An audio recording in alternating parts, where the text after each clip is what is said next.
Walker Video Games Hearthstone.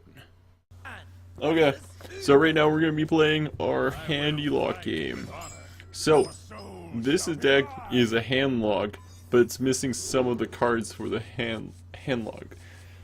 Handlock, which has done some replacements. So one of them is, it doesn't have 2 Sea Giants, and it doesn't have 2 Defender of Arguses. To make up for those, what happens if we just put in Stalag and Fugan? And that's pretty much been what we've done. Right now I think the deck is using 2 Harvest Golems as well, but we'll see. So, as always with a Handlock, all you want to do is for the first few turns, is literally just tap your drop button. Just keep on tapping it.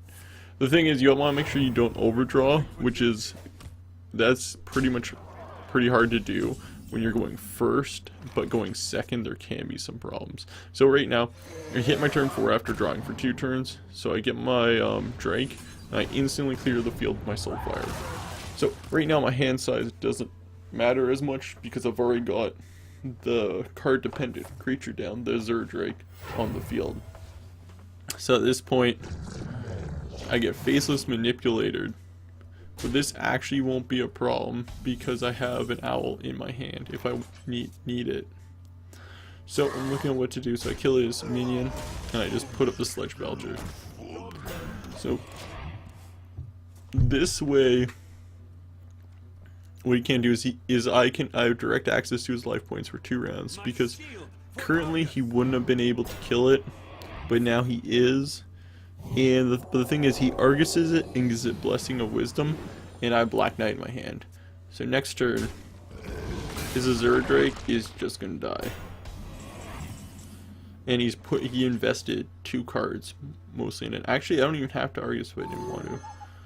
So I actually just decide not to Argus or use Soul Siphon, and to just use the Owl's Silence, because with this part, I guess I'm saving it for bigger taunts, aka Sledge Belchers, Ascension Shield Masters, right now, or even the hero character, because that guy's a taunt too.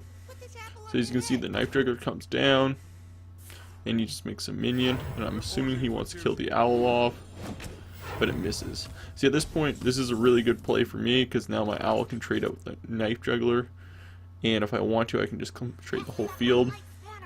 Gnomish Engineers are great in Handlock because they don't affect your hand size. You can always play Gnomish Engineer and you'll always have the same number of cards in your hand as you did before you played. So that's really good. So, I attack his life points directly, and now we're just waiting right now. So the card comes down, so right now he's trying to clear the field with Vending Wrap. However, it's 8 damage and we have a 6 damage monster, so he'll be lucky if he kills 1. Kills none of them, and he doesn't even kill anything on the field. So we have a really good field right now, and because we're Handlock, we have a lot of minions in our hands. So we play down, we get our Molten Golem, and we're not really worried about going that close to the dead zone. Okay, 10, we can still be tapping our hero problem power because we have 2 taunts up, and because Paladins usually need a turn or 2 before they can actually do damage. We have so many destroys on the field, it's not that big of a deal. So big game, Hunter comes down and reinforce. We're probably going to use our Shield Bearer to destroy big game Hunter. So he heals himself, as you can see. Let's see what we end up doing. So we got the Mortal Coil, which is really good because we instantly take out his soldier. And then we can play the Mountain Giant for another 8/8, which is really good. At this point, trying to figure out what we do, so we play the Harvest Golem just to get it out of hands. And we actually just go for his life points, because he can only kill one of our 2 taunts, and then the rest can go through. And if he kills the Azure Drake, we will be 2 off damage from kill, which won't be that big of a deal. So he kills the Azure Drake. Plays Sword of Justice. Spawns a minion, and he needs to get taunt up. He'll be alive with 2 health left, but that won't really help him. And oh, and there he heals himself. So at this point, we can do multiple things. We can get Sylvanas on the field, or we can just get Earthseer Fire Shaman. So we get Sylvanas on the field just for more damage. We coin again, us down to 12 because we're pretty confident he can't kill us in one turn. And if we were really worried about it, we could have just cleared his 2/2 with our taunt. So at this point, he's trying to figure out what he wants to do. So he consecrates our field, which is a fairly good play because he can actually crack through our taunt line now and just face roll it. So he plays Sword Avenging Wrath. However, what he should have done is he probably should have attacked with his minions first, because then Avenging Wrath would have more chance to go to the life points. Because at this point, because the thing is, it all went into Sylvanas, unfortunately, and he just lost his minion. Now he definitely does not have enough to take it, to get over, and the Mountain Golem should be finishing him off. Mountain Giant should be finishing him off. And that's game.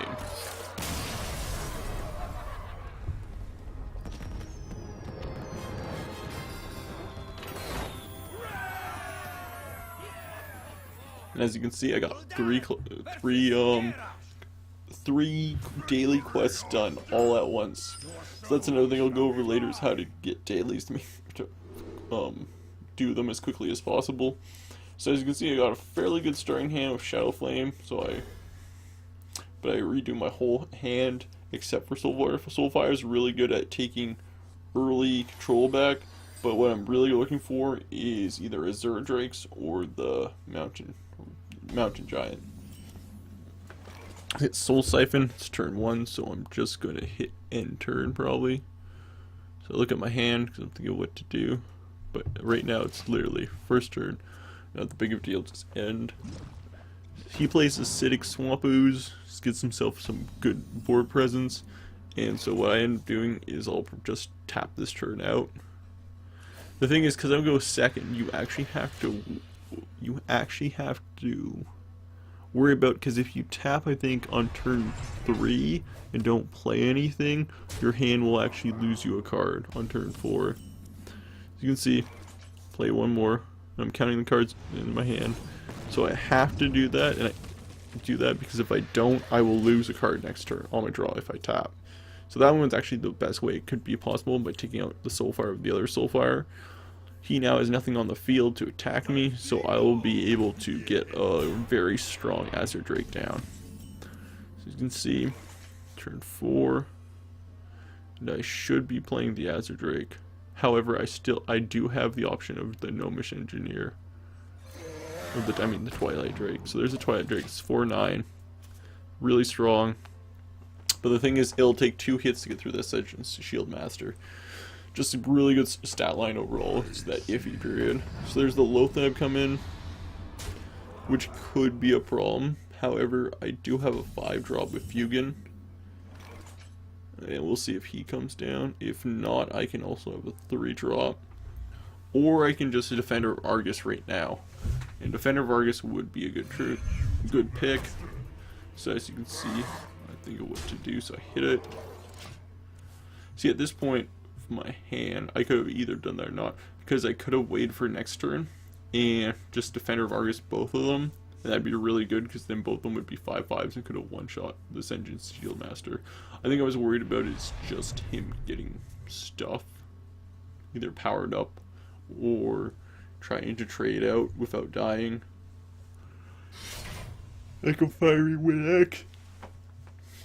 Like a Fiery Wind-Axe. And so there's the Dread Coursers coming down, so he's got 2 tops up. He's got a fairly good field. I'm assuming he's going right for life points, because there's no really point of trading my creatures. It gets me down to 9. But the thing is, because he got me down to 9, I now can play for free the Mountain Giant, Molten Golem. So there's the Molten Golem going down. However, I think I screwed up my placement. I probably should have put the Molten Golem beside Fugan, because you want him to die. So, as morbid as that sounds, you want him to die so you can get Thalos. on the field. And then I clear both his taunts. And then I coin for Earthen Farseer just to kind of pad my life points. Right now, even though this warrior has 37 total life points almost, I have a really good field and I'm not really worried one bit. So he hits into his armor, and then we use his Cruel Taskmaster to destroy the Twilight Drake. However, he still has a 9/9 to deal with. At this point, because warriors have executes, if the Mountain Golem doesn't die, the Molten Golem doesn't die, I probably should be trying to right now just field control and board clear, unless I get another taunt down like Sledge Belcher. So we'll see. Because right now, if he could run in to the Molten Golem, but it'd be easier probably next turn, just waiting for an execute, because he's got pretty nice health pool left.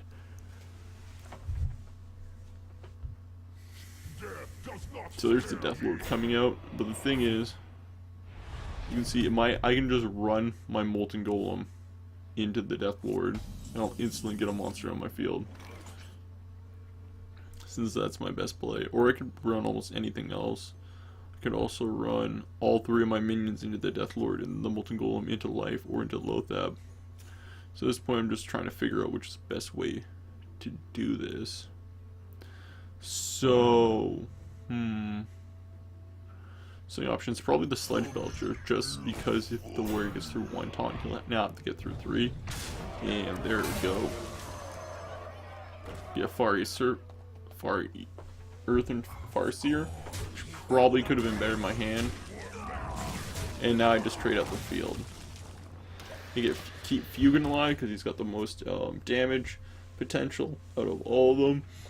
And also, if any AoE goes off, he'll proc his Death Rattle. So there's the Gore Howl, and he's gonna have to take a lot of damage just chopping through this front line. Let's see, it's the Molten Golem, it's out.